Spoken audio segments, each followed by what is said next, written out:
Buenas tardes, bienvenidos a esta sesión. Mi nombre es Ana Laura Elizondo y en nombre de Fundación FEMSA y los organizadores del evento, es un placer darles la bienvenida a esta sesión enfocada en las Américas, parte de la Semana Mundial del Agua 2024. Repito, mi nombre es Ana Laura Elizondo y estaré moderando esta sesión. Durante esta sesión se realizarán intervenciones en español y en inglés.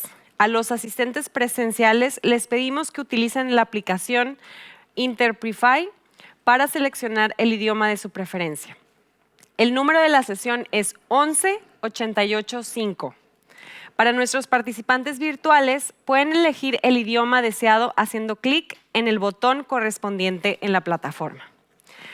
Exploraremos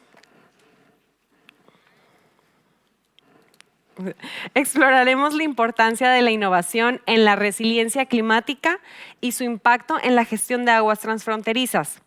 Iniciaremos con unas palabras de Sergio Campos, jefe de la División de Agua y Saneamiento del Banco Interamericano de Desarrollo, quien nos brindará una perspectiva general de los desafíos y oportunidades en la región.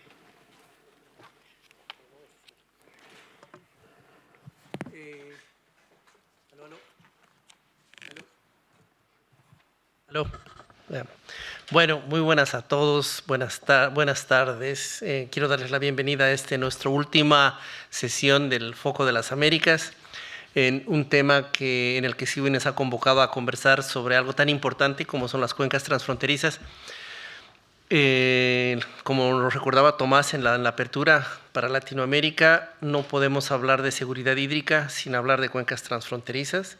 Seguridad hídrica en el contexto de cambio climático es esencial no solo para el desarrollo económico de la región. En la región, más del 60% de la energía viene de origen hidroeléctrico. El 80% de nuestra agricultura es con irrigación por inundaciones y nuestra región depende mucho en la exportación de nuestros productos agrícolas. Entonces, agua es un motor de nuestro desarrollo económico. La seguridad hídrica de Latinoamérica es clave para el desarrollo económico, pero también hemos visto cómo sequías e inundaciones que son cada vez más frecuentes y más intensas, algo que lo venimos diciendo ya desde hace 10 años, desde el principio de CIWI, vemos cómo es clave para asegurar el bienestar de nuestra población. Gente que pierde familiares, gente que pierde sus casas, sus autos, sus muebles. Y la verdad es que inundación no debería ser, o lluvia torrencial no debería ser sinónimo de pérdidas económicas, como sequía no puede ser sinónimo de escasez de agua potable. En ese contexto, además, aquí en CIWI hemos aprendido de otras regiones cosas como que la paz es algo por lo que vale la pena pelear, como decía Desmond Tutu, ¿no? Agua puede ser una fuente de paz, pero también puede ser una fuente de conflicto. También algunas de las otras cosas que hemos visto en los otros seminarios es que el agua puede ser un medio o un mecanismo para mejorar las relaciones, pero también tenemos que desempacar bien lo que es la cooperación para lograr esa paz, ¿no? Porque cuando no está bien manejada puede llegar a un conflicto. En algunas otras regiones, antes de que se haga un proyecto de infraestructura, todos vivían bien. Cuando se hizo el proyecto de infraestructura, los que vivían en la parte de abajo del río dejaron de recibir agua, no podían cultivar, no podían criar sus ganados, perdían parte del medio a través del cual ellos subsistían, ¿no? Entonces tenemos que tener muy cuidado y en la planificación de las infraestructuras que hacemos tenemos que tener un enfoque mucho más global. También hemos visto cómo las organizaciones que se hacen cargo de las cuencas, muchas milenarias, como la del Rin, como la del Danubio, hoy en día nos dicen el trabajo no para y con cambio climático tenemos que mejorar el tipo de intervenciones que estamos teniendo. También vemos que todos esos tratados que se hacían antes, que antes eran principalmente para navegación o uso, hoy en día se están fortaleciendo y están demandando mayor medición, mayor resolución de conflicto y mayor intercambio de datos, ¿no? Y que las soluciones que vienen de arriba abajo no son suficientes ni adecuadas para atender las necesidades de lo que está pasando, ¿no? Cuán importante es la participación de los involucrados, de los que están afectados en los acuerdos para que estos tengan mayor efectividad. Y la importancia también de poder comunicar, y de poder comunicar a través de historias y a través de videos y a través de fotos, para que esos grandes desastres que nosotros vemos por la inacción o por la no intervención no se puedan replicar en otros lugares, ¿no? Y bueno, es un poquito un resumen de las cosas que hemos venido aprendiendo, de las cosas que hemos visto, no solo de las sesiones que hemos tenido en el Foco de las Américas, sino también de las sesiones en las cuales hemos participado, viendo las realidades de otras regiones. Y para el banco, para nosotros, para la región, queda como lecciones la importancia de continuar trabajando en la generación de datos que sean confiables, que permitan una planificación, que permitan una alerta temprana, la importancia de fortalecer nuestras instituciones, nuestros marcos normativos, las instituciones que tenemos como el Trifiño, como la OTCA, como las instituciones del Titicaca, del Bermejo, y de tantas otras, ¿no? Tomás nos recordaba al inicio, solo en Centroamérica, en un espacio tan pequeño, hay 28 cuencas transfronterizas, en Sudamérica hay 38 cuencas transfronterizas. La importancia de fortalecer nuestro capital humano, de que entre fronteras se sientan hermanos por el mismo río, por la misma fuente de agua, ¿no? Y la necesidad de fortalecer los proyectos y su financiamiento para la factibilidad, pero desde una perspectiva más global, más holística, más de nexo, pero fundamentalmente con la participación de los involucrados, de los afectados, ¿no? Sin más, les doy la más cordial bienvenida a esta última sesión del foro, y tal vez el último takeaway, que es el propósito de esta sesión, es que si tenemos alguna opción o posibilidad de hacerle frente al cambio climático, es a través de la tecnología, que nos permite prever, prevenir y predecir el impacto o la severidad con la que van a venir con las que nos va a llegar el cambio climático de una manera mucho más certera que en el pasado. Muchísimas gracias. Muchas gracias, Sergio, por esas palabras inspiradoras. Como bien señalaste, la colaboración es fundamental para gestionar eficazmente las cuencas transfronterizas y superar los desafíos compartidos en la región. Ahora es un honor presentar a Dr. Bapon Fakhrudin, quien nos hablará sobre la importancia de la innovación en la resiliencia climática y su rol crucial en la gestión y financiación de aguas transfronterizas. El Dr. Fakhrudin es un experto de resiliencia climática con más de 22 años de experiencia en reducción del riesgo de desastres y adaptación al cambio climático. Actualmente lidera el sector del agua con el Fondo Verde para el Clima, supervisando inversiones climáticas en países vulnerables. Ha trabajado en roles claves en la ONU y bancos multilaterales, promoviendo sistemas de alerta temprana y gestión al riesgo climático. Bienvenido.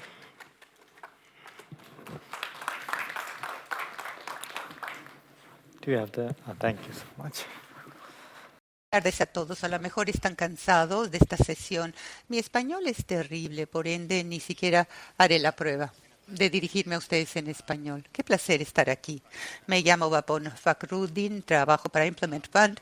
Estaremos hablando brevemente sobre este equipo que ha sido organizado para poder avanzar en cuanto a las fronteras, aprovechando también, más bien creando puentes y, por supuesto, aprovechar la tecnología de la diplomacia para la armonía hídrica transfronteriza. Y como habrán escuchado, que la diplomacia hídrica es un elemento crítico y porque compartimos el agua río arriba y río abajo, la cooperación es obligatoria, la cooperación es necesaria para apoyarnos los unos a los otros, salvar nuestras vidas y nuestros sustentos. En general, cuando tratamos de ver el sistema en general, las atribuciones y la interconexión y los riesgos en cascada a los cuales nos enfrentamos es sumamente complejo. Por lo tanto, si vemos esto ampliamente, aquí podemos ver que tenemos esta forma en diamante, son varios. Por lo tanto, cuando vemos cambio climático, vemos lo que ocurre en la actualidad, lo que ocurre mañana, lo que ocurre en 6 meses, en un año, inclusive el siglo, cuando ninguno de nosotros estará aquí. Pero al mismo tiempo estamos viendo cambio climático. No es algo que vaya a suceder, no, es algo que está sucediendo en el mundo y que está afectando. Por lo tanto, ¿cómo podemos verlo a nivel local y también a nivel global? Pero asimismo, recuerden ustedes que todos estamos interconectados y hay distintas dinámicas entre los sistemas. Por lo tanto, ¿qué significa intra en extra? Y las cosas interconectadas también a nivel internacional y son sumamente complejas. En cuanto a la adicionalidad, en cuanto al clima, obviamente es más desafiante. Y si hablamos de una adición adicional, la diplomacia, en donde nadie tiene el control, y esto puede crear, de hecho, un desastre catastrófico y probablemente ya se habrán enfrentado porque las Américas, si sencillamente vemos que compartimos muchos ríos transfronterizos y si aprendemos de otras partes del mundo, por ejemplo, el delta del Mekong y Brahmaputra, ustedes verán cómo río arriba en comparación con el río abajo, obviamente crea desafíos entre los países y un control a lo largo del tiempo. Entonces, tenemos que ver las cosas como asociaciones, como colaboradores, es decir, un diseño enfocado en los humanos entre los países cuando hablamos del agua, porque obviamente compartimos bienes en común, tenemos que compartir datos en común, tenemos que cuidarnos los unos a los otros. Por ende, estas asociaciones son clave para ver la gestión hídrica de lo que estamos hablando, es decir, esto integrado en los ríos transfronterizos y en sus perspectivas. Pero nuevamente estamos hablando aquí de la tecnología, de la innovación. ¿Pero qué significa el agua para nosotros? Porque si sencillamente vemos la innovación en términos de la tecnología, obviamente vamos a perder de vista el propósito, porque tenemos desafíos fundamentales en estos sistemas. Necesitamos ver innovación en las políticas, también en la economía, hay que verlo también en las dimensiones que de hecho en este momento esto es lo que nos empuja, pero asimismo la innovación en el marco de políticas.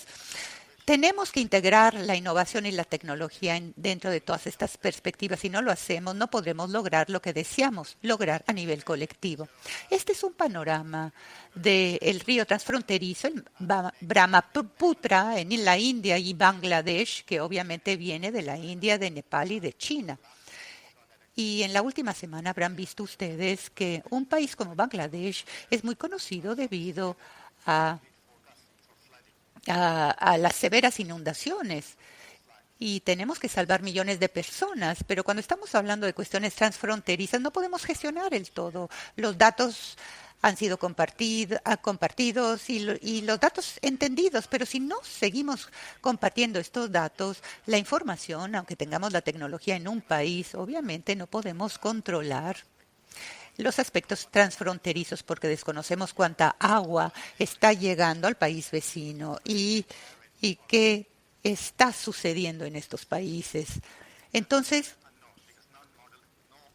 tenemos, más bien ningún modelo en el mundo te va a predecir escenarios de esta naturaleza y estos eventos afectan a 5 millones de personas y los dejan sin hogares. Yo soy de Bangladesh originalmente, pero después me moví a Canadá y después ya soy un kiwi en Nueva Zelanda. Y de hecho, mi corazón ve Bangladesh.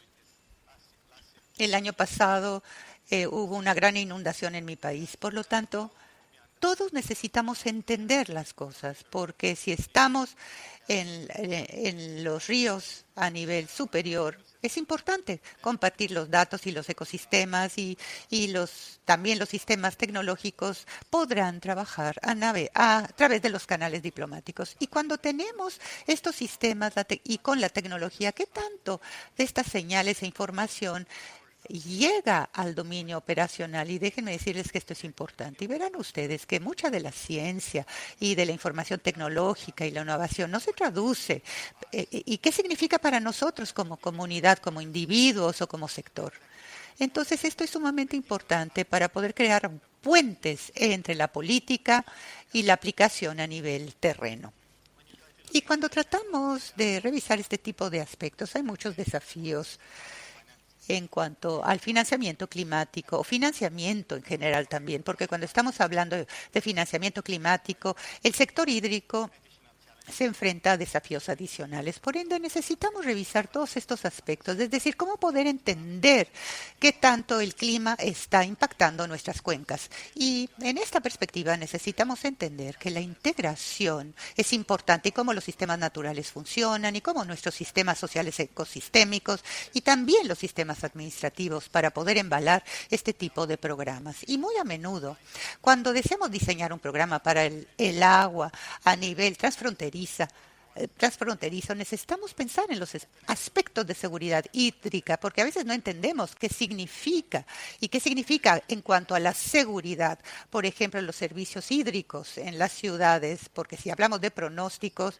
la seguridad hídrica es sumamente importante. Y nosotros tratamos de enfocarnos en cómo podemos crear un sistema más amplio para poder generar programas de seguridad hídrica a través de distintas tecnologías innovadoras y, por supuesto, sistemas de financiamiento innovadores.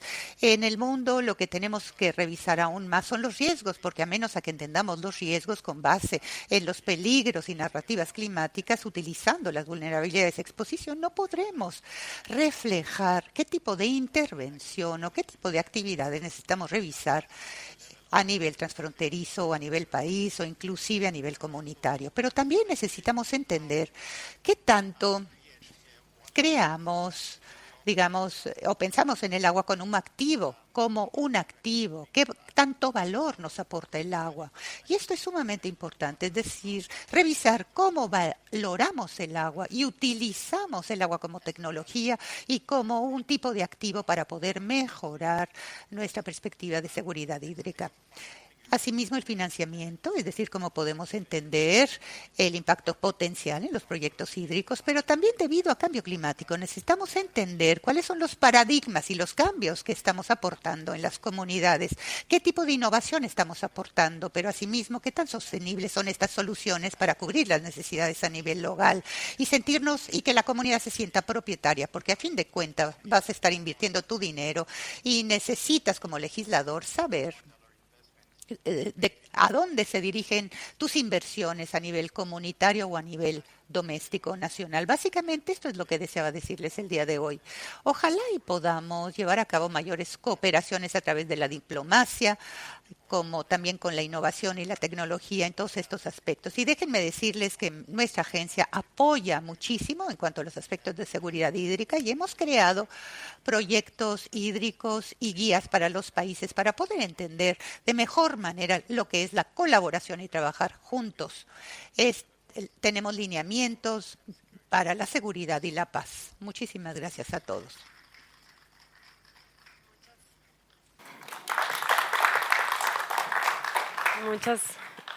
Muchas gracias, doctor Fakhruddin. Muy interesante perspectiva. A continuación, damos la bienvenida a Ana María Núñez, especialista en agua y saneamiento en el Banco Interamericano de Desarrollo, quien nos compartirá una breve reflexión sobre la importancia de la innovación en nuestro campo. Ana María Núñez es especialista senior en la División de Agua y Saneamiento del Banco Interamericano de Desarrollo, donde lidera temas de género, inclusión y apoya iniciativas en Haití y derechos humanos. Tiene maestría en Relaciones Internacionales de Sciences París y en Políticas Públicas de Georgetown. Bienvenida.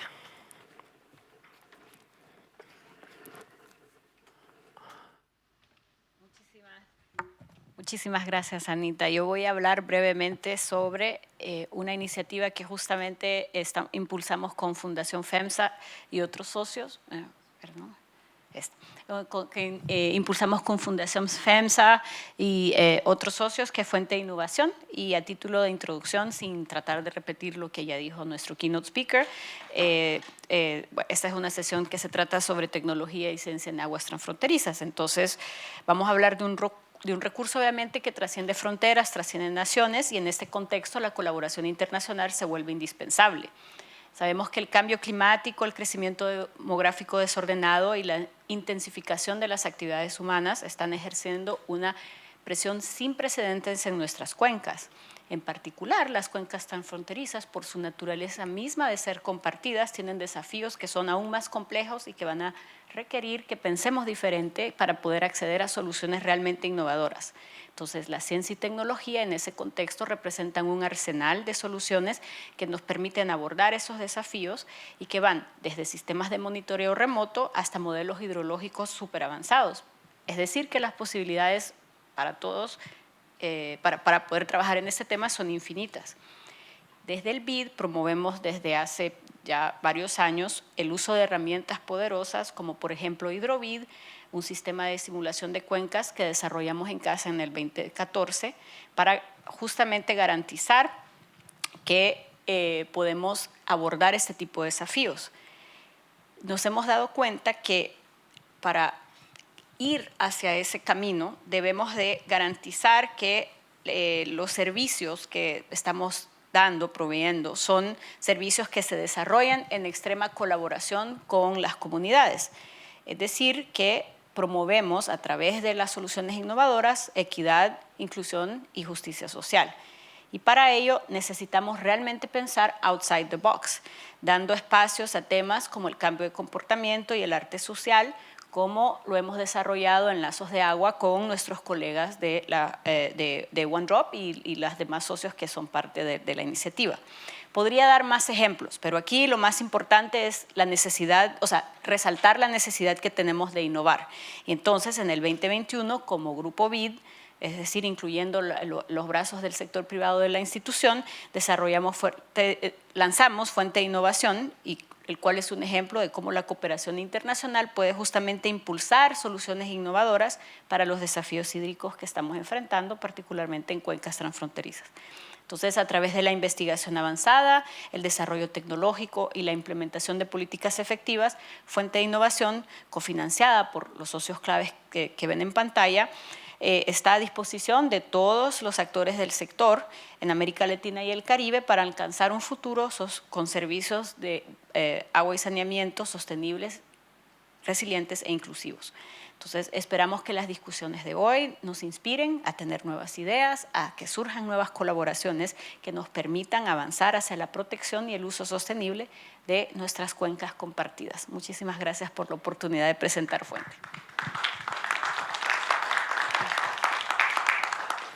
Muchas gracias, Ana María, por todos los ejemplos y las oportunidades que tenemos. Y como bien comentaba, ahora exploraremos diversos estudios de caso que destacan enfoques innovadores en la gestión de aguas transfronterizas. Tenemos nuestra primera presentadora, que es Natasha Avendaño, gerente de empresa de acueducto y alcantarillado de Bogotá, experta con un doctorado en filosofía y varios títulos de maestría en economía, política pública y tributación internacional. Su carrera incluye roles como superintendente de servicios públicos, comisionada experta en la CREC y directora de gestión organizacional en la DIAN. Con amplia experiencia en la política económica y tributaria, te doy la bienvenida.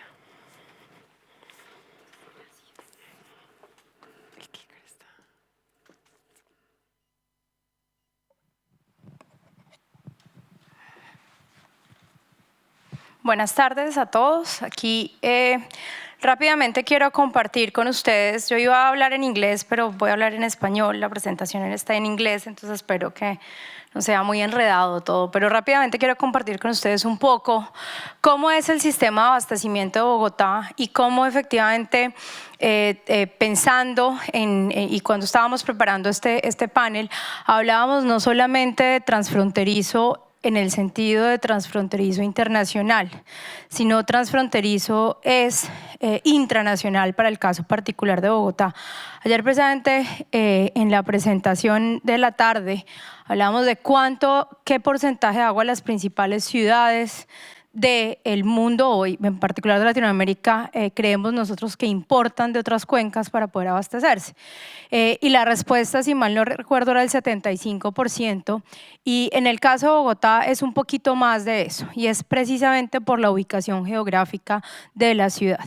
Este es un mapa muy esquemático de nuestro sistema de abastecimiento y si se dan cuenta, principalmente el 70% del agua en condiciones normales viene del sistema Chingaza, que es el que está en la parte de arriba de la pantalla y es el occidente el oriente, perdón, de la ciudad de Bogotá, y es de donde nos abastecemos cuando las condiciones normales se presentan, es decir, cuando tenemos el flujo de agua en el sistema Chingaza por las afluencias, y ahora vamos a entrar un poco más en detalle sobre eso, y tenemos la capacidad de abastecernos de allá, pero eso está por fuera de Bogotá, incluso hay un pedazo que está por fuera del departamento de Cundinamarca.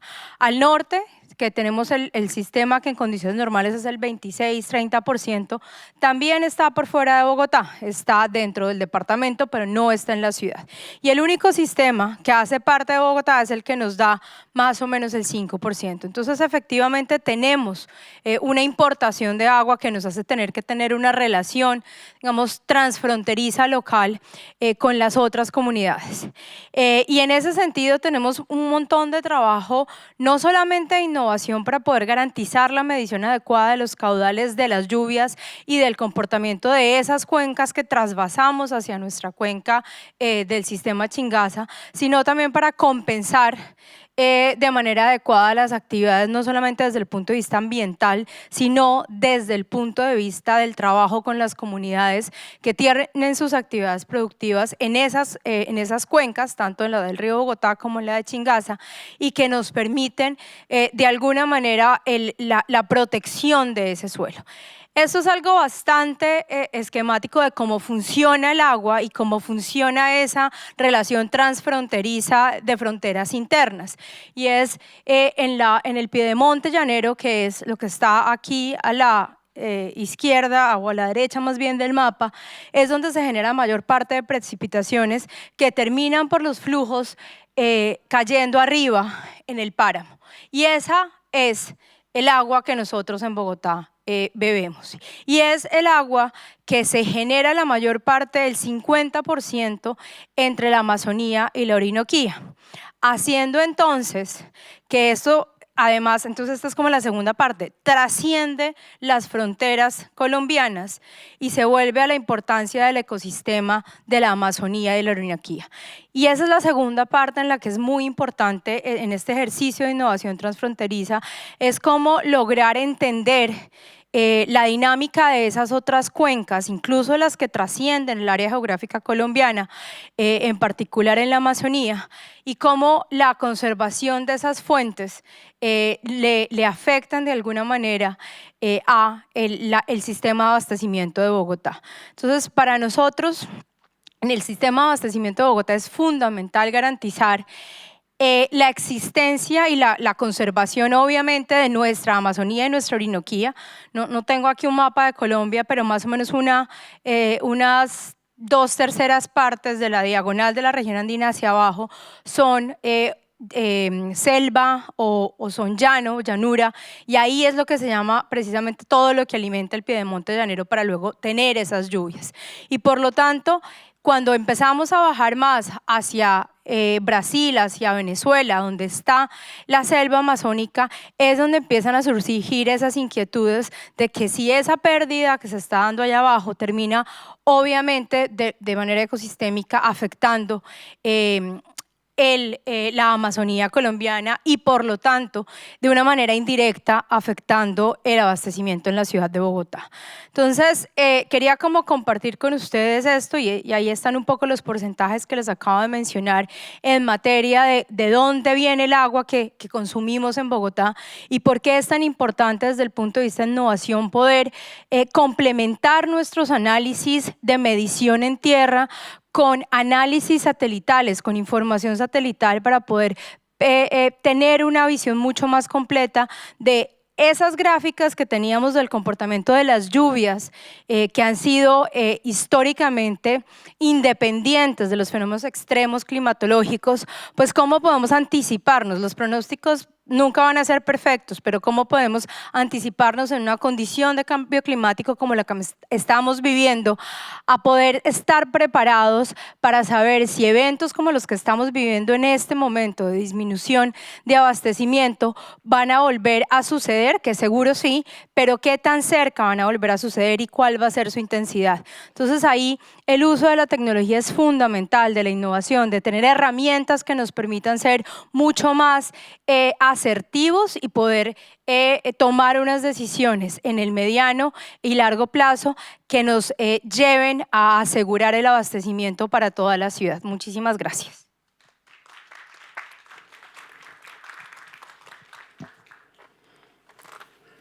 Muchísimas gracias a ti, Natasha. Súper importante lo que comentas e interesante. Ahora vamos con otro caso. Juliana Corrales, ingeniera de recursos hídricos en RTI Internacional, con más de 12 años de experiencia en modelo hidrológico y gestión de recursos hídricos. Se especializa en la planificación y adaptación al cambio climático, liderando proyectos y talleres en América Latina para mejorar la seguridad hídrica.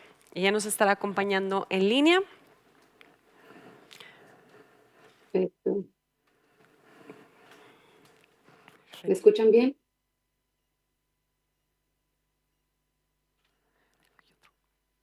¿Me escuchan? ¿Sí se escucha? Bien. Bueno, perfecto. Buenas tardes a todos. Hoy les voy a hablar sobre el uso de herramientas de modelación para superar los desafíos en la gestión de cuencas multinacionales. Las cuencas transfronterizas plantean desafíos singulares debido a la necesidad de cooperación y coordinación entre los países que comparten los recursos hídricos. Estos desafíos van desde diferencias políticas e institucionales, falta de sistemas legales y regulatorios, problemas ambientales por la sobreexplotación y degradación de los ecosistemas en una parte de la cuenca, que puede afectar otras partes, particularmente aquellos que están aguas abajo, y estos problemas se pueden acentuar con el cambio climático. También existen desafíos económicos, técnicos y, por supuesto, las diferencias culturales pueden dificultar la participación de las comunidades locales y las partes interesadas a través de las fronteras. Muchos de los desafíos mencionados los enfrenta la cuenca del río Bermejo, la cual es una cuenca binacional compartida entre los países de Bolivia y Argentina, y es un área de gran importancia en la macrorregión de la Cuenca La Plata. Ambos países han venido enfrentando estos desafíos de forma conjunta. Por ejemplo, en términos legales e institucionales, en 1995 celebraron el Tratado de Orán, que dio origen a la COBINAVE, que es la Comisión Binacional para el Desarrollo de la Alta Cuenca del Río Bermejo, quedando con personalidad jurídica e internacional, estableciendo el marco jurídico y técnico para impulsar el desarrollo sostenible de la cuenca. Adicionalmente, en términos económicos, cada país se ha comprometido a contribuir recursos económicos para la cuenca, pero también han recibido cooperación internacional para el desarrollo y fortalecimiento institucional y conservación de los recursos hídricos.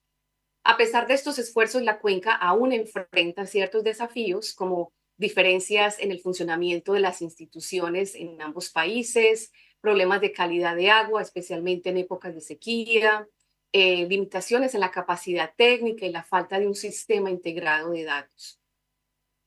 En este año venimos apoyando a la COBINAVE a través de un proyecto donde el objetivo es la aplicación de un sistema de modelación de los recursos hídricos conocido como WaterAloc, el cual lo estamos aplicando con un enfoque de modelación participativa, que es diferente a un enfoque tradicional, porque aquí estamos contemplando todos los usuarios y gestores de la cuenca en la construcción de las herramientas de gestión para abordar ciertos desafíos que aún existen en la cuenca, como por ejemplo la integración y la transparencia de los datos. Para abordar esto hemos aplicado metodologías de control de calidad de datos, evaluar la consistencia, metodologías para la estandarización de los datos y de múltiples fuentes nacionales e internacionales. También estamos brindando herramientas comunes para la planificación de los recursos hídricos y evaluación de escenarios. En este aspecto aplicamos WaterAloc para la evaluación no solamente del balance hídrico actual, sino también bajo condiciones futuras con respecto a diferentes usos del agua, el cambio climático, proyectos nuevos de infraestructura y así apoyar la toma de decisiones informadas, proporcionando una plataforma común para los tomadores de decisiones. Y también pues abordamos las deficiencias en la capacidad técnica de conocimiento, donde a través de múltiples talleres fortalecemos las capacidades técnicas de la COBINAVE, en donde no solamente les enseñamos sobre las herramientas de modelación, sino también que buscamos un espacio donde fomente el diálogo de las partes interesadas, se intercambien conocimientos y se aumente la confianza y cooperación. Para terminar, quiero decir que con la aplicación eficaz de la tecnología, los países que comparten cuencas transfronterizas pueden abordar mejor los complejos desafíos que enfrentan y trabajar en pos de una gestión cooperativa e integrada en los recursos hídricos. Muchas gracias. Muchas gracias, Juliana. Muy bien. Ahora vamos a continuar con otro caso de estudio.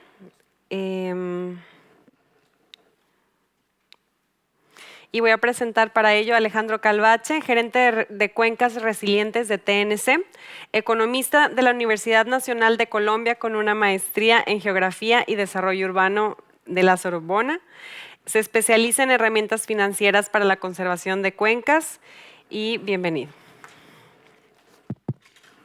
Bueno, muchísimas gracias. Funciona, ¿verdad? Gracias. Última sesión. También seré breve como todos mis colegas. Yo quiero hablarles de un caso práctico en el cual viene trabajando TNC hace algún tiempo. The Nature Conservancy, como todos saben, tiene una prioridad en los temas de conservación, biodiversidad. Y en el marco de este panel era muy alineado con un trabajo que se viene haciendo en la cuenca del Amazonas.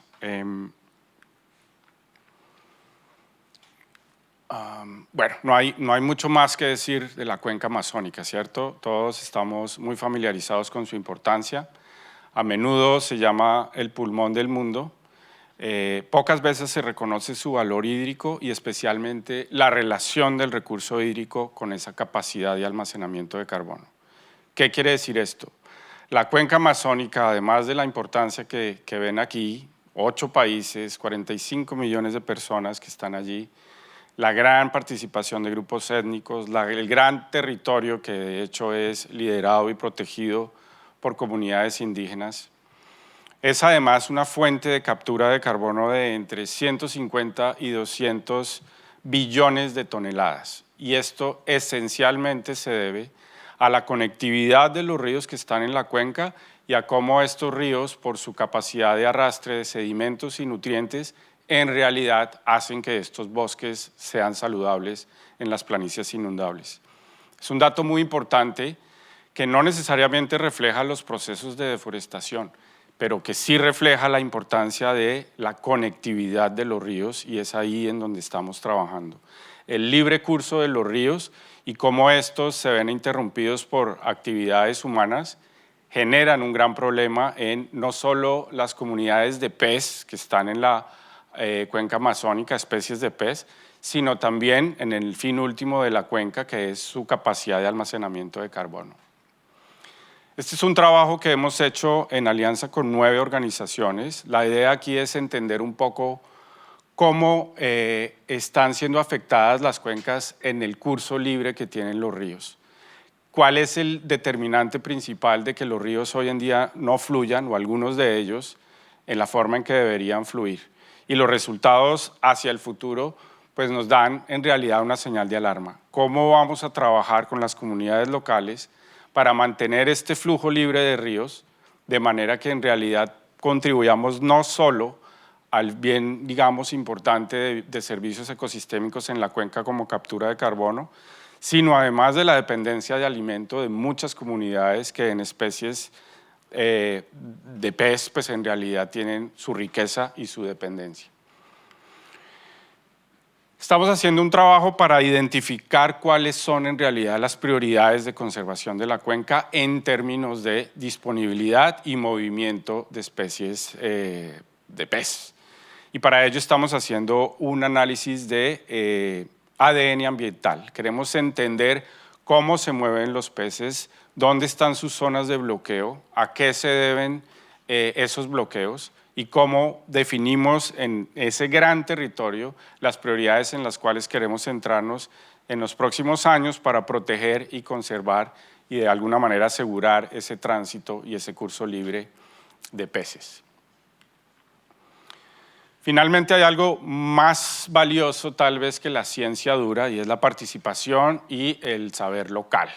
Queremos incorporar a las comunidades locales en todo este ejercicio de manera que sean realmente parte activa, contribuyente y propietaria de alguna manera de todo este ejercicio de identificación y entendimiento de cómo está la pesca en estas zonas. Quiero presentarles la app Mi Pez. Mi Pez es de acceso global y básicamente es una aplicación en línea que desde el celular permite hacer una documentación, reporte, seguimiento de las especies, pero además busca ayudar al usuario, al pescador, a las comunidades pescadoras, para documentar un poco su actividad pesquera, cuáles son sus ingresos, dónde se vende el pescado, cómo se pueden lograr de alguna manera mejoras en la actividad pesquera y de esta manera pues justamente contribuir a esa gran comunidad que entiende mejor cómo está la pesca en la cuenca amazónica y cómo ayudamos de alguna manera también a asegurar ese curso libre de las especies. Obviamente esto no sucede de manera aislada, estamos trabajando en una alianza que se llama Amazon Waters, son 29 organizaciones que están trabajando en esta línea y básicamente el objetivo es garantizar la integridad en los ríos amazónicos. Hay 3 líneas estratégicas que buscan el trabajo en gobernanza, pero también la conservación y definición de prioridades y muy especialmente la planificación del territorio. Buena parte de estas alteraciones en los ríos suceden por procesos débiles en la planeación. Con esto termino y muchísimas gracias. Muchas gracias, Alejandro. Ahora vamos a presentarles otro caso de Verónica Ríos. Ella nos acompaña en línea. Verónica es especialista en monitoreo y evaluación de proyectos de cuencas MMCG, Ecuador, Colombia y PNUD. Y es ingeniera civil con más de 13 años de experiencia en gestión de recurso hídrico y adaptación al cambio climático. Actualmente trabaja en PNUD, donde coordina y evalúa proyectos relacionados en la gestión de cuencas y la adaptación climática en América Latina.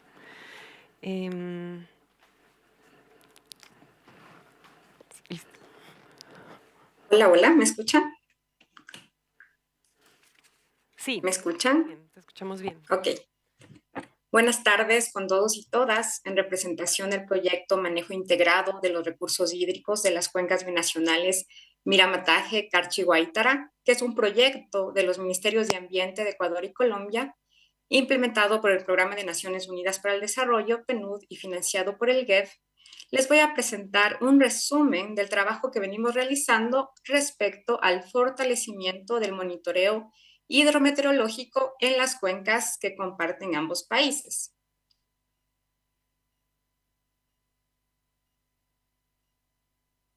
Este fortalecimiento se traduce, en primer lugar, en la repotenciación de las estaciones hidrológicas y meteorológicas de las instituciones rectoras del clima, IDEAN en Colombia e INAMI en Ecuador, con el objeto de mejorar la calidad de información y, en segundo lugar, en la generación de un procedimiento de intercambio de información hidrometeorológica a través de un visor climático. Disponer de datos hidrometeorológicos en un visor integrado a nivel binacional nos permitirá, en primer lugar, apoyar a la sostenibilidad de la generación de información relacionados con los recursos hídricos. En segundo lugar, mejorar la gestión de los recursos hídricos compartidos entre los países mediante, por ejemplo, la generación de alertas climáticas, permitirá tener datos más robustos, confiables, actualizados para generar estudios y también aportará a la mejora de la planificación de las cuencas hídricas en ambos países y también las cuencas transfronterizas. Y finalmente, apoyará a fortalecer las relaciones diplomáticas y apoyará a la construcción de una comunidad regional resiliente ante los retos climáticos. La generación de datos es el primer paso hacia la diplomacia del agua. Cabe mencionar que el procedimiento de intercambio de información hidrometeorológica contribuye al cumplimiento del objetivo 6.5 de los ODS, o Objetivos del Desarrollo Sostenible, específicamente al indicador 6.5.2, que nos habla de proporción de superficie de cuencas transfronterizas sujetas a acuerdos operativos de cooperación en materias del agua. Pero, ¿de qué trata este procedimiento? No es más que un protocolo seguro de transferencia de archivos entre los institutos rectores del clima en Colombia y Ecuador para enviar información bidireccional de datos hidrológicos y meteorológicos en tiempo real, en el caso de las estaciones automáticas que envía valores horarios, y también en tiempo cuasi real, hablando de estaciones convencionales que envían valores diarios. Esto en el marco de las cuencas binacionales Miramataje y Carchihuaytar. Las variables que se van a compartir en un primer momento son precipitación, temperatura y nivel de río, que luego se traduce en caudales. Este procedimiento fue desarrollado por ambas instituciones de tal manera de garantizar un flujo de información que sea continuo, que sea fiable, e implementar un sistema de transferencia de información normalizado y eficaz. Actualmente contamos ya con un documento revisado, aprobado técnicamente, y esperamos que para finales de este año este documento ya sea firmado por ambos países. A partir de lo cual, ya en el año 2025 empezamos a transmitir, a compartir la información. En Colombia se realizará a través de la plataforma FUSE del IDEAM y en Ecuador se realizará por medio del Visor Nacional del INAH. Muchas gracias. Aquí les comparto la página web del proyecto y los contactos por si requieren tener más información. Muchas gracias, Verónica. Y a continuación, por último, tenemos un caso que nos va a presentar Andrea Yáñez, directora de Bogotá, directora del Fondo de Agua de Bogotá Región y representante de la Red de Fondos de Agua en Colombia. Ella es especialista de Cúcuta y ha liderado el Fondo de Agua Alianza Biocuenca y actualmente es gerente del Fondo de Agua de Bogotá. Ha dirigido proyectos de conservación en ecosistemas de alta montaña y páramo en Colombia, especialmente en el nororiente y centro del país. Bienvenida, Andrea.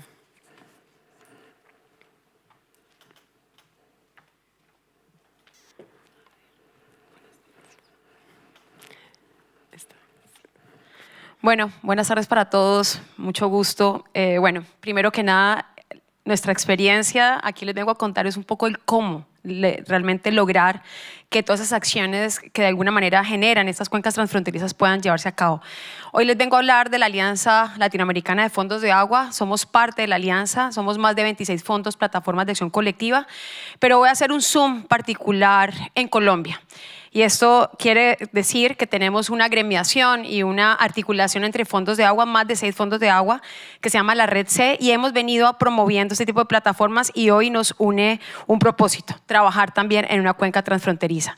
En Colombia, como les digo, voy a hacer un zoom, voy a hablar de 2 fondos de agua. Bogotá, el Fondo de Agua Bogotá, el que yo represento, ha venido avanzando fuertemente en la región central con algunos datos bien interesantes. Lleva trabajando más de 2 años y medio con más de 8.000 hectáreas protegidas en la zona de alta montaña, y esas experiencias también llevan a tener buenas alianzas con fondos hermanos como es el Fondo de Agua Alianza Biocuenca, que aquí está nuestro director de la cuenca transfronteriza, donde finalmente este fondo viene trabajando en la zona de frontera Venezuela.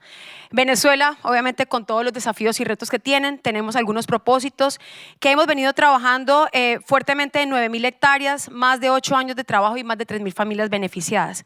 Hoy estos fondos de agua trabajan fuertemente en soluciones basadas basadas en la naturaleza, en proyectos de biodiversidad, gobernanza y sobre todo en temas tan importantes como son comunitarios.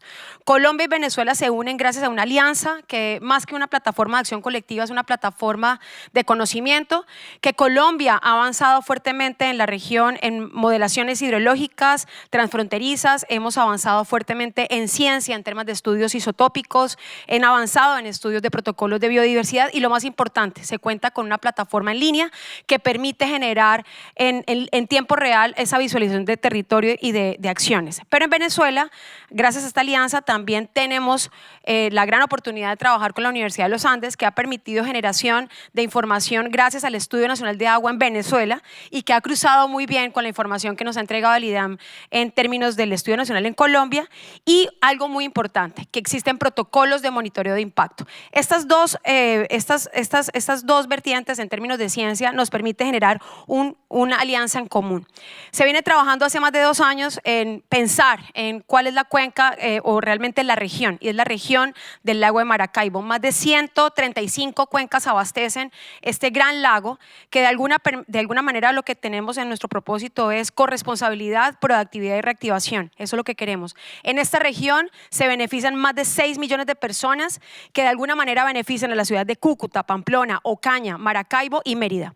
Hemos aprendido algunas lecciones referentes a estos temas en términos del rol del sector privado del lado de Colombia y cómo esto beneficia también a Venezuela en su reactivación, independientemente de los desafíos políticos, comunidades mucho más apropiadas y cómo este componente de ciencia realmente permite una alianza. Aquí ustedes ven en la fotografía esta gran cuenca, trabajé mucho en la cuenca del Pamplonita y Zulia, que de alguna manera abastecen, y también la zona amarilla, que es la cuenca del lago Maracaibo. También unas fotografías de la dimensión y de las dificultades en términos de seguridad y, por supuesto, políticas. Hay unos riesgos ambientales. Esto es una fotografía que me la entregó la Universidad de los Andes, donde finalmente es de la Agencia Espacial de la NASA, donde de alguna manera vemos la contaminación y la dificultad que tiene en este momento el lago de Maracaibo, donde sabemos que hay una polución, sabemos que hay una concentración de nutrientes, entendemos obviamente el tema de sedimentos, pero de alguna manera todas las acciones que se generan en esta modelación hidrológica está pensada alrededor del lago de Maracaibo.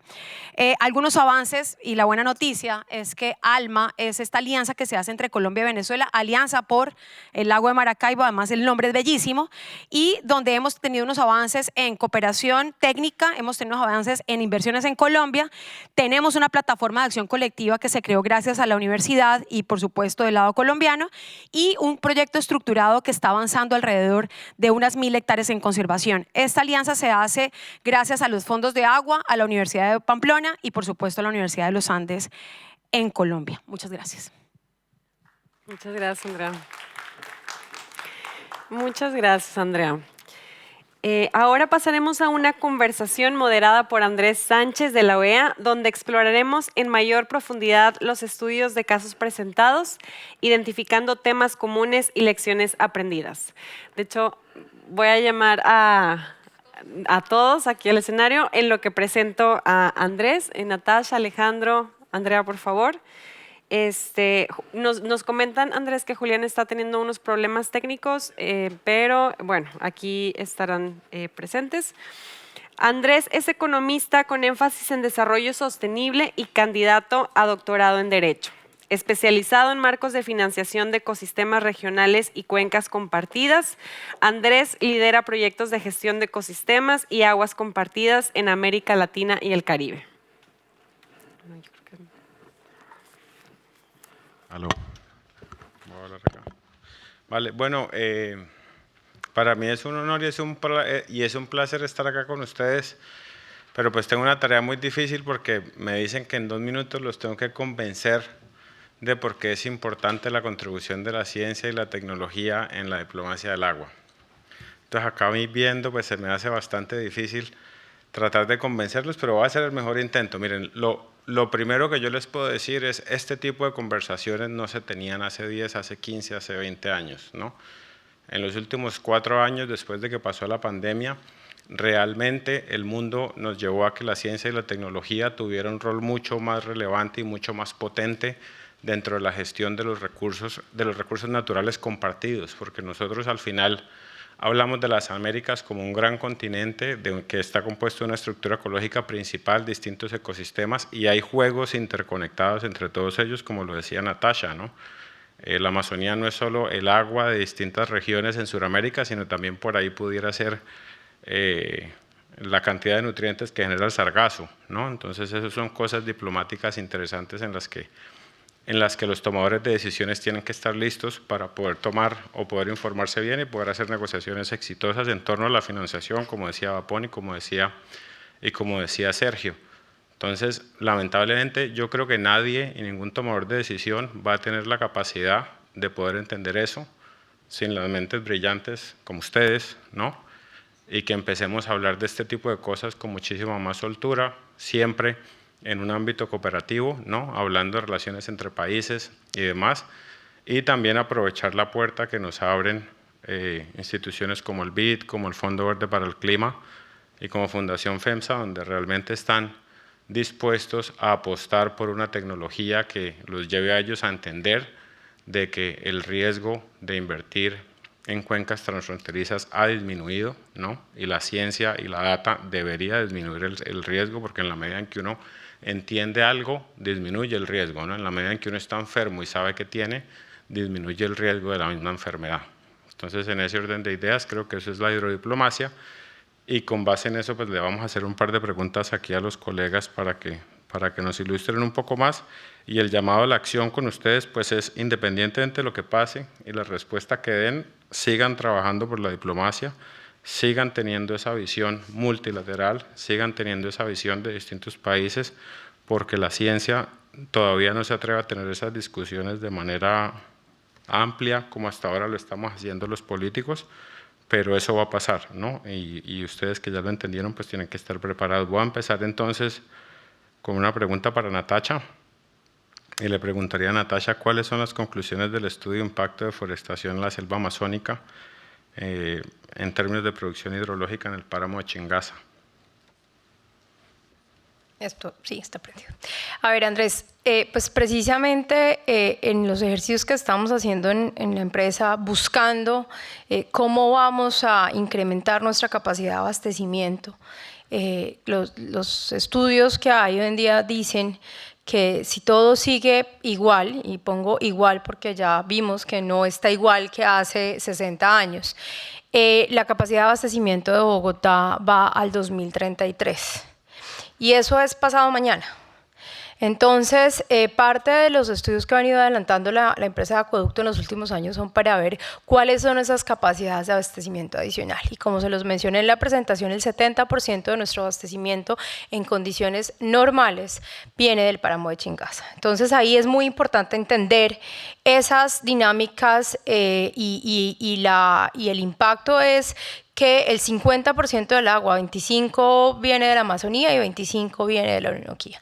Entonces el impacto es que de haber una deforestación o una no recuperación de esas cuencas, que si bien están muy lejos de Bogotá, pero como lo ilustramos en el corte transversal del sistema Chingaza, terminan siendo los responsables del 50% del abastecimiento de la ciudad de Bogotá. Entonces, el efecto es que efectivamente tenemos que tener mejores capacidades de monitorear y de recuperar esas cuencas. Incluso, pues termina siendo también parte de la responsabilidad del crecimiento de la ciudad y de la búsqueda de nuevas fuentes de abastecimiento para soportar ese crecimiento de la ciudad, de cómo invertir en esas cuencas que están tan lejos, pero que finalmente son las que nos dan el agua.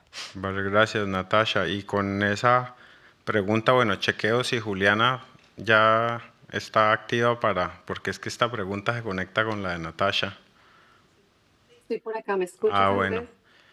Juliana, entonces, con base en lo que cuenta Natasha y lo que hace RTI con Hidrovida y sus herramientas, ¿tú cómo crees que las herramientas de modelación ayudan a superar retos en cooperación y mejor entendimiento de los recursos hídricos a nivel multinacional? Sí, gracias Andrés. Pues yo creo que, primero que todas las herramientas de modelación juegan un papel crucial en la superación de muchos de los desafíos que enfrentamos en la gestión de los recursos hídricos multinacionales. Primero que todo, pues las herramientas de modelación permiten un enfoque integral en donde todos los usos y los usuarios de agua de la cuenca pueden ser considerados, promoviendo una gestión más equilibrada y más equitativa.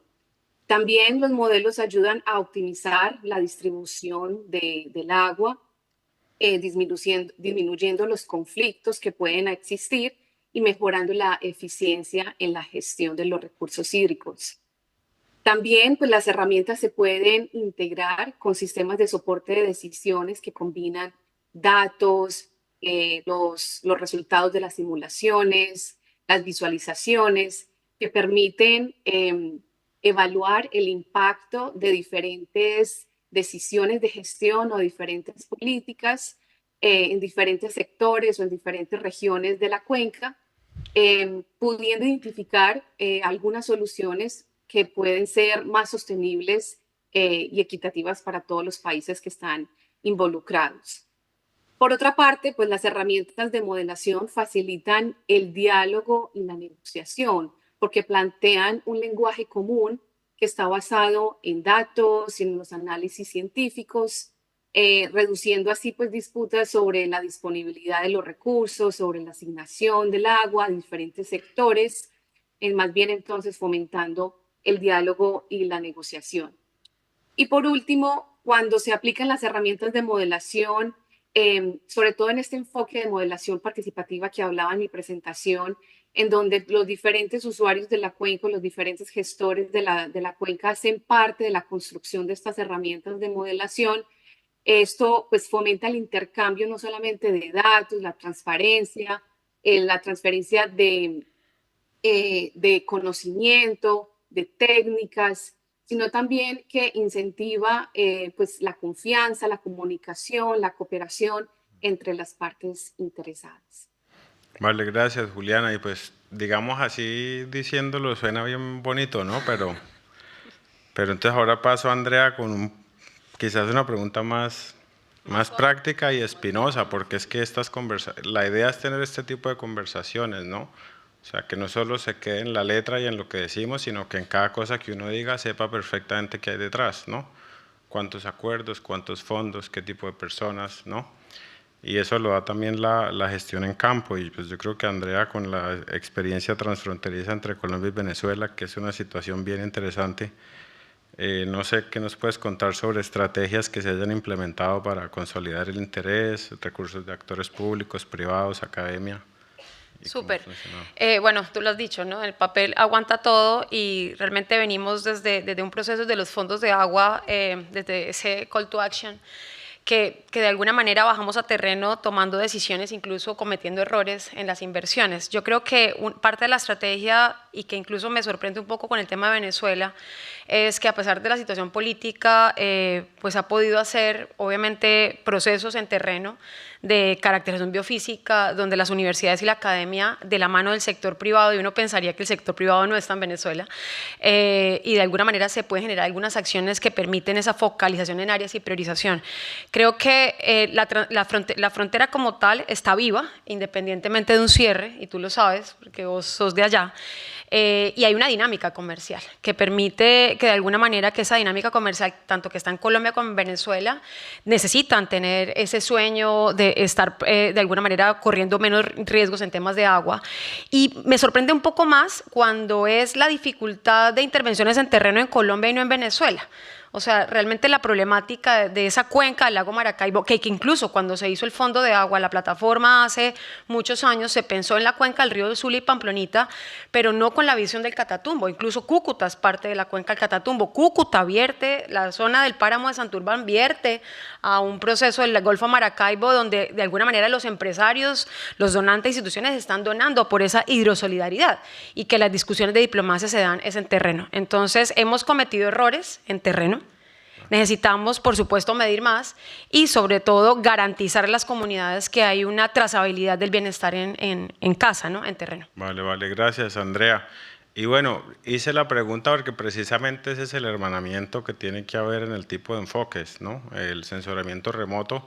Con Juliana trabajamos bastante y el año pasado, por lo menos a través de la herramienta que tienen ellos, con una calibración que se hizo en campo de unos estudios, pudimos lograr que Argentina pudiese prever la bajante que iba a venir para el río Paraná y pudo negociar con Brasil tarifas específicas para la energía y que les dejaran agua para que ellos no tuviesen esa sequía, porque en una cuenca como la cuenca del Río de la Plata, 1 metro de bajante no es solo que falta agua y que falta energía, sino que también que todos los bienes y servicios que se comercializan suben de precio, y por esa cuenca sale el 70% de la soja del mundo. Entonces es un tema de seguridad alimentaria.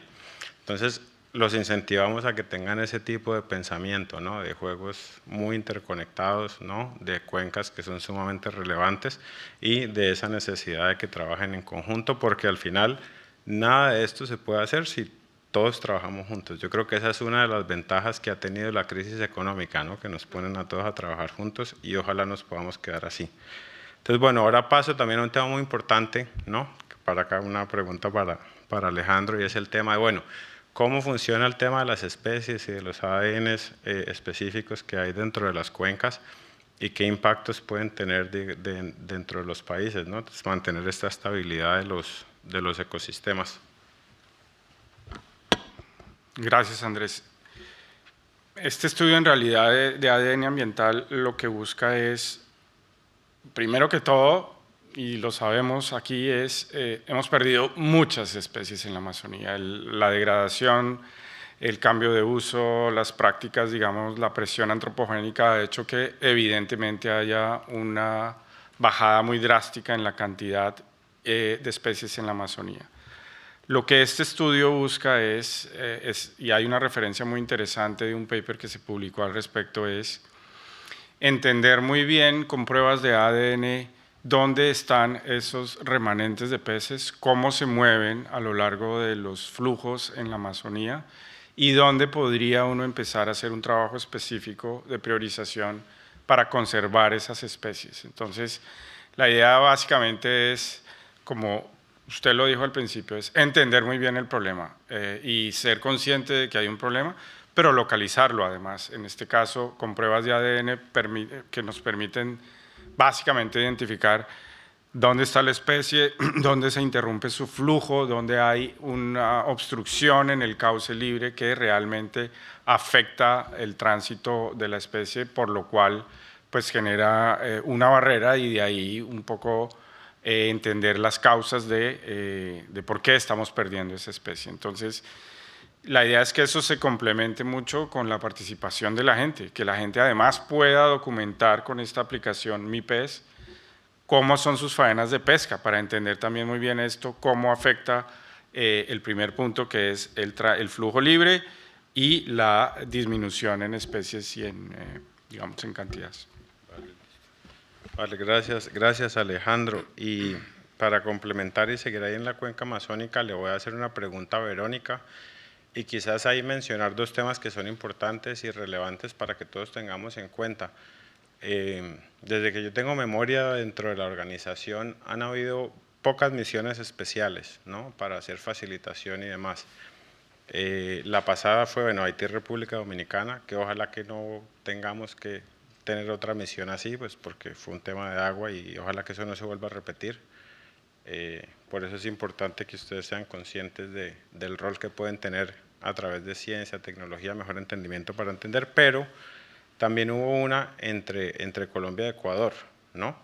Y el agua, no vamos a mencionar el episodio, pero el agua y la gestión ambiental fue una de las salidas interesantes que terminan dando fruto a este proyecto binacional entre la cuenca Carchi y Guaitara, que pues obviamente ha cultivado y ha cosechado un montón de frutos, ¿no? Entre esos los protocolos de intercambio de información que está promoviendo PNUD. Y ahí le queríamos preguntar a Verónica si nos puede comentar un poco cómo ha sido el camino hasta el momento y qué se espera para mejorar ese fruto y ese intercambio de información hidrometeorológica, teniendo en cuenta que es una relación, ¿no?, que por ahí de pronto está fracturada por cosas distintas y no inherentes al agua. Gracias. Y como les mencioné en mi presentación, el intercambio de información climática, hidrológica y meteorológica es el primer paso hacia la diplomacia del agua. contar con fuentes de datos robustos, confiables, tanto en cantidad como en calidad, nos permite conocer y comprender cómo funcionan nuestras cuencas. Épocas de sequía, en donde hay más cantidad de agua, en qué sitios hay mala calidad del agua. Conocer, por ejemplo, identificar fuentes o puntos de contaminación. Todo esto nos ayuda a una mejor planificación, a un mejor conocimiento de las cuencas y con eso podemos tomar mejores decisiones a nivel transfronterizo.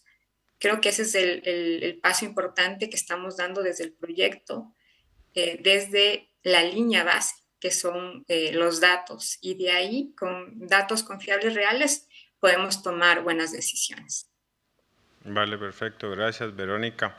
Ahora continuamos con una segunda ronda de preguntas. Yo volvería a Natasha y le preguntaría, digamos, es muy interesante lo que se menciona de la cuenca amazónica y su relevancia, y quizás entender si el único sistema que es afectado o impactado por la gestión en la cuenca amazónica es Chingaza en Bogotá, o si hay otros.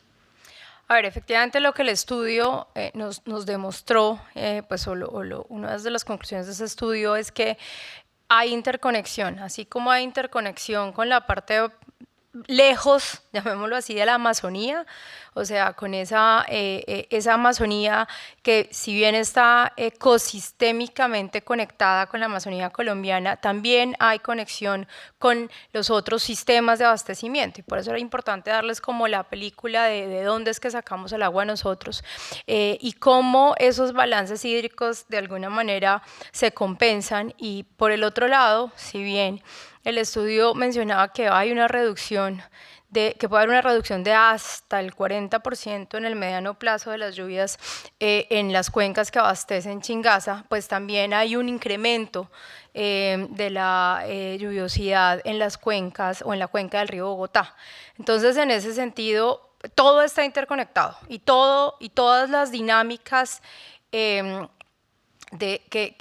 están de alguna manera transformándose en virtud de esto que estamos viviendo hace rato, pero que al menos en Colombia hasta ahora estamos como, se nos materializó el riesgo del cambio climático, no de una manera tan drástica como ha sucedido en otras capitales y en otras ciudades de Latinoamérica, pero efectivamente ese estudio muestra que lo que se supone que va a haber en exceso en la cuenca del río Bogotá es lo que puede llegar a ser deficiente en la cuenca del páramo de Chingaza, o en las cuencas del páramo de Chingaza. Y por eso es que es importante pensar en esto como sistema. Y el sistema es total, y el sistema es las intervenciones en procesos de recuperación basados en la naturaleza, y que efectivamente nos lleven a utilizar esas herramientas de innovación. Yo quiero simplemente tocar aquí un punto que es fundamental, y es poder medir esos procesos de innovación en las diferentes cuencas, para poder tener, por un lado, líneas base que nos permitan identificar si esas intervenciones son lo efectivas que los modelos dicen que son. Porque una cosa es planear, y además que sí, puede que sean soluciones que den mangos bajitos, como decimos nosotros, resultados en el corto, en el mediano y mucho más en el largo plazo, pero también poder medir para hacer mucho más efectivos esas intervenciones, porque pues no se trata de sembrar, reforestar indistintamente. Hay un tema con comunidades y, como lo mencionaba ahora, con manejo de esas comunidades que derivan su sustento de las actividades que han venido realizando, llamémoslo así, a costa de los páramos, pero que son su sustento. Entonces, todo eso, creo que la importancia de poder medir, establecer líneas bases y monitorear hacia adelante, pues nos va a permitir ser mucho más efectivos en entender también esas dinámicas. El acueducto tal vez tiene el mejor sistema de medición en Chingaza que cualquier entidad hidrometeorológica de Colombia. Pues el IDAM, que es la principal, pero cualquiera que mida no tiene la cantidad de puntos de monitoreo que tenemos nosotros, que somos cerca de 60. Y ahí es donde es importante utilizar esa información, complementarla con otra información que venga del mundo, para poder ser mucho más específicos y mucho más precisos en esto que ahora es una incertidumbre, y es qué va a pasar realmente con las condiciones climatológicas de toda la región. Vale, perfecto, gracias Natasha. Y mencionabas el tema de gobernanza y participación. Ahí yo le preguntaría a Alejandro, porque yo sé que él mencionaba que habían 28 organizaciones con las que trabajaban en el tema en la Amazonía. ¿Cómo hacen ustedes para trabajar en conjunto con ellos? Porque ahí también hay diplomacia, ¿no? Como lo venían mencionando. Absolutamente, es un esfuerzo importante.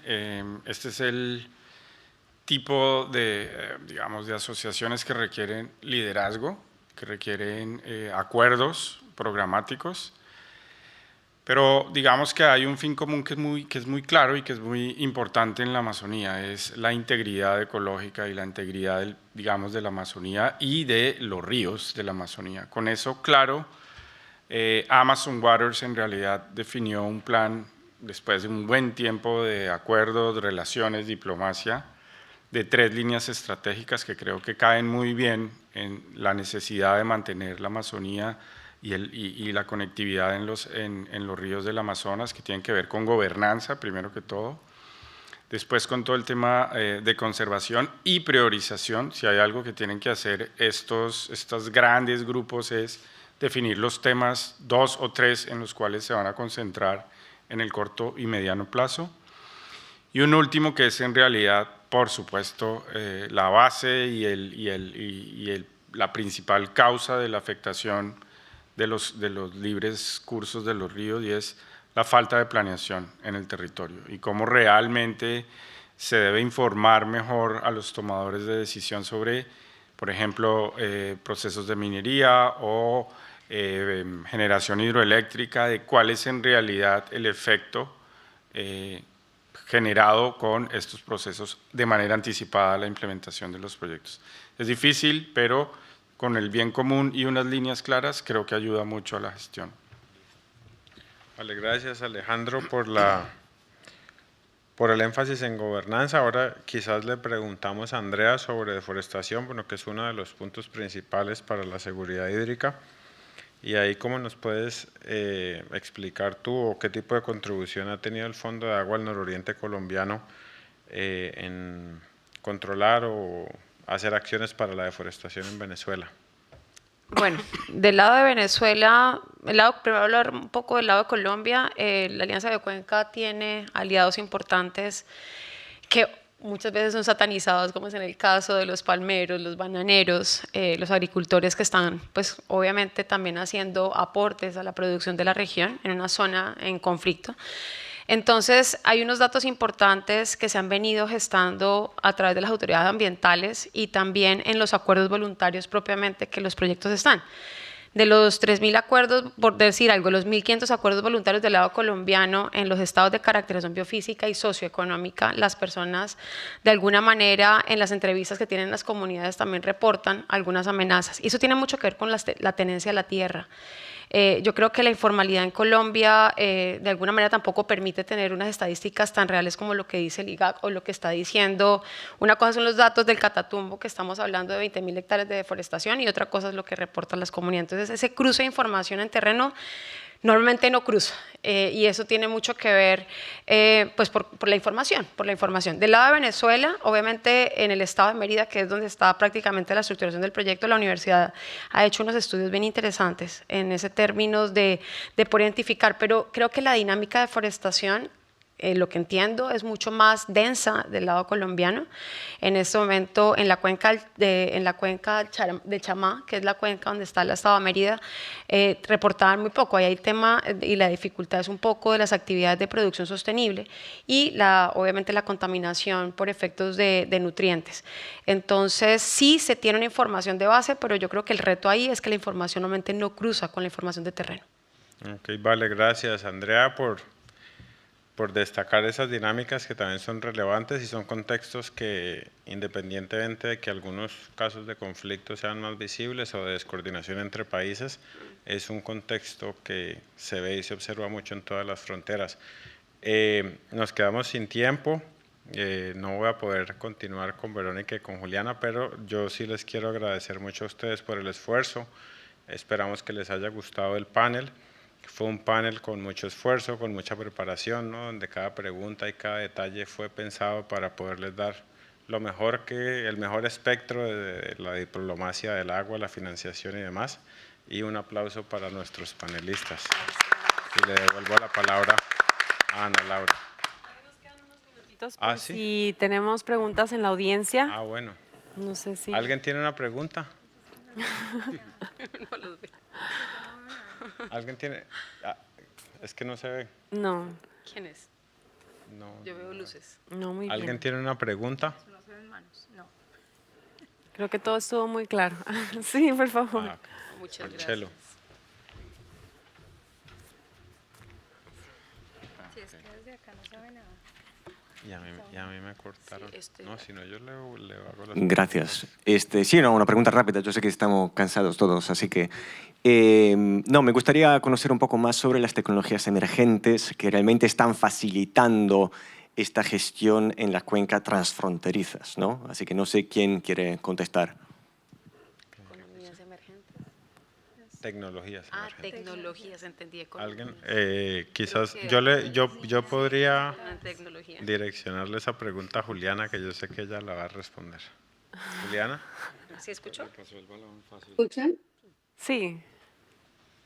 Bueno, escuché sobre la pregunta era sobre tecnologías emergentes, Sí. ¿verdad? Ujú.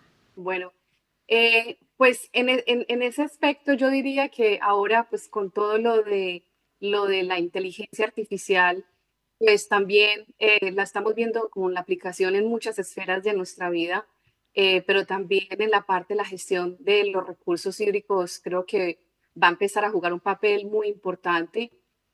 Por ejemplo, en las predicciones de las precipitaciones, de los eventos extremos como sequías, como inundaciones, estos modelos que son aprendizajes de, que involucran muchos datos en volumen, pues pueden ayudar a predecir, a hacer predicciones un poquito más precisas, en donde pueden ayudar pues a la prevención y a la respuesta un poco más inmediata, por lo que pueden evaluar grandes volúmenes de datos en tiempo real.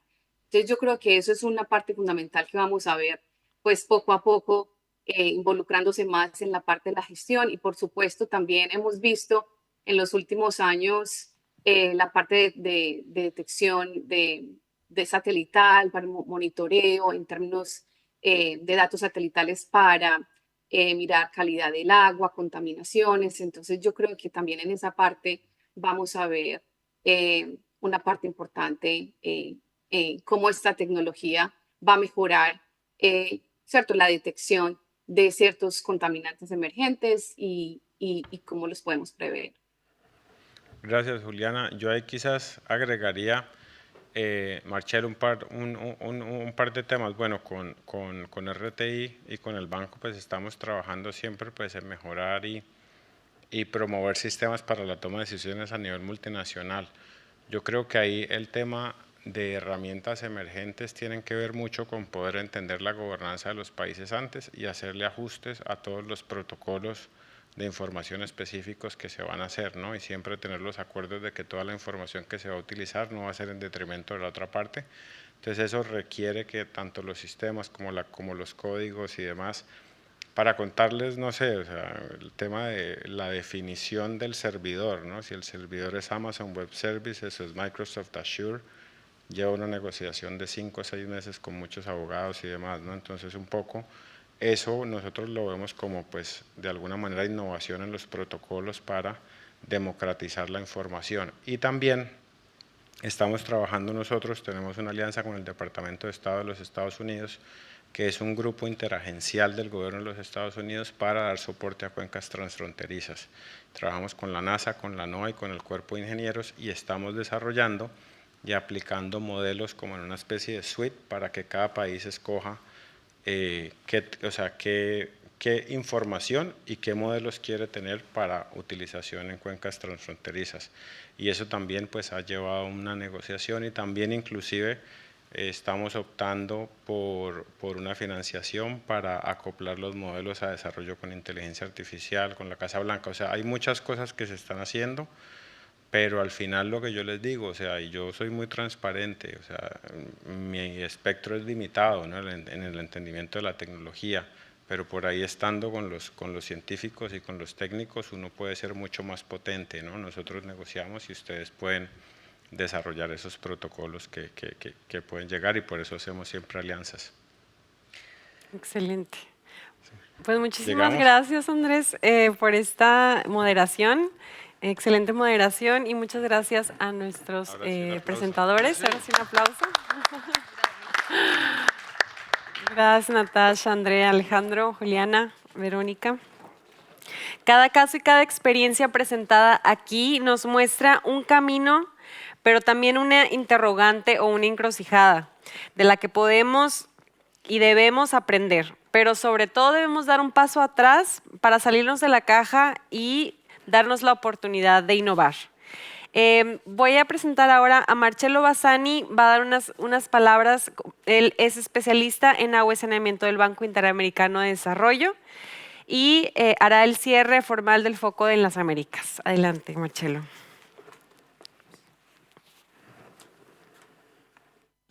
Aló, gracias. Me voy a tomar 30 segundos porque estamos cansados, es el penúltimo día de la semana. Simplemente quisiera decir que tuve el placer, el privilegio de ser parte del comité que organizó, digamos, y coordinó el programa del Foco de las Américas. Quisiera tomarme un minuto para reconocerlos y agradecerlos. Están acá en sala, hicieron un trabajo realmente tremendo, así que gracias al equipo. El sector de agua es un sector fragmentado en su esencia, en particular a nivel institucional, a nivel local, a nivel nacional, regional, internacional, y en estos eventos, en estas conferencias, a mí me da la ilusión que capaz sí es posible dialogar, es posible crear algo mejor, un poco más coordinado. Quisiera solamente darle algunos numeritos, algunas estadísticas. En todas las sesiones y seminarios del Foco de las Américas obtuvimos el Golden Standard, con una buena representación de jóvenes como nosotros, como todos los que están en sala. Tuvimos el 50% de panelistas mujeres, 50% hombres, una muy buena representación geográfica, de México bajándose, Ecuador, Perú, Colombia, Chile, Argentina y más. Tuvimos 24 panelistas presenciales y 11 conectados online, realmente desde varias partes del mundo, lo que demuestra que este formato híbrido funciona. Así que nada, acá cierro formalmente el programa de Foco en las Américas. Quisiera agradecer a todos los co-organizadores y todos los co-conveners de este importante evento que se enfoca en esta parte geográfica del mundo. Como llamado a la acción, les dejo con 3 palabras que me llevo durante este año de reflexión: colaboración, diálogo y coordinación. Así que con esto, gracias. Gracias. Muchas gracias, Marcello. De acuerdo. Y bueno, retomando las palabras del inicio de Sergio, como nos comentó, el agua puede ser una fuente de paz o de conflicto, y creo que depende de nosotros hacer que prevalezca la paz. La cooperación es esencial, como se mencionó en esta sesión y como es el tema de este año en la Semana Mundial del Agua. Pero ello requiere voluntad y herramientas como la tecnología y la innovación, que es el tema de esta sesión. No hemos resuelto este interrogante, pero sí creo que se han tocado aspectos claves que se necesitan considerar y poner en práctica con prontitud por el bien y el desarrollo sostenible de nuestra región. Ya para cerrar, agradecemos a todos los participantes por su valiosa contribución. Es crucial seguir fomentando la innovación y la colaboración para enfrentar los desafíos que tenemos por delante en la gestión de aguas transfronterizas. Les pedimos, por favor, llenar la encuesta haciendo uso del código QR en pantalla. Un segundo. Ay. Ahí está. Les agradeceríamos, por favor, llenar esa encuesta entrando al código QR que ahorita están viendo en pantalla. Por favor, no olviden seguir las sesiones restantes, bueno, las sesiones, toda la información y todo lo que vamos a estar publicando en redes sociales sobre las sesiones del Foco en las Américas. Y la información estará disponible en el chat y en las redes sociales del BID. Y bueno, fue un gusto estar aquí con ustedes. Muchas gracias por todo y hasta la próxima.